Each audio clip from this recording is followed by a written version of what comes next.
रिश्ते एकदम नहीं टूटते, वे दरारों से शुरू होते हैं। जैसे कांच टूटने से पहले उसमें हल्की सी लकीर आ जाती है जो आंखों को दिखाई नहीं देती। वैसे ही रिश्तों में भी पहले दूरी आती है, फिर तो वो बाद में है। पहले बातें कम होती हैं, फिर हंसी कम हो जाती है, फिर कैसे होकर जवाब केवल ठीक हो रह जाता है। और एक दिन हम यही सोचते रह जाते हैं, पता ही नहीं चला हम इतने दूर कब हो गए। रिश्ते तब नहीं टूटते जब झगड़ा होता है।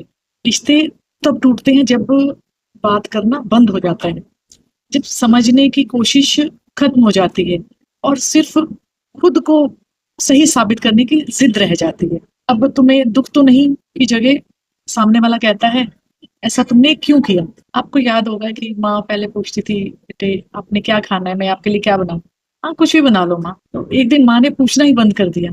तब समझ आया कि रिश्ते चुप्पी से भी कमजोर हो जाते हैं। दोस्त पहले हर बात साझा करते थे, फिर व्यस्त हो जाते हैं, जवाब देर से आने लगते हैं, और फिर सिर्फ त्योहारों पर या कहीं स्पेशल ओकेजन पर ही शुभकामनाएं रह जाती हैं।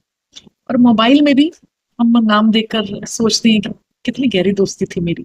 रिश्ते जो है एहसास से चला करते हैं। जब परवाह एक दूसरे की कम हो जाती है तो फिर दूरियां आ जाती हैं। और रिश्ते को तोड़ने के लिए बहुत झंझट करने की जरूरत नहीं है, केवल अनदेखा कर दो, रिश्ता टूट जाता है। यदि आपकी लाइफ में कोई ऐसा है जो आपसे नाराज है, या अपने अहंकार के कारण बात नहीं हो पा रही, तो बात जरूर करनी चाहिए।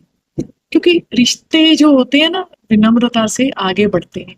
नम्र होकर बहुत बहुत चीजों को सहकर एडजस्टमेंट करके रिश्तों की गरिमा को बरकरार रखना पड़ता है। किसी अपने से कहिए तुम मेरे लिए बहुत जरूरी हो। क्योंकि जब रिश्ते सच में टूट जाते हैं, तब आवाज देने पर भी जवाब नहीं आता, तब सिर्फ यादें बचती हैं, वो लोग नहीं। आभार सुनने के लिए। नमस्कार।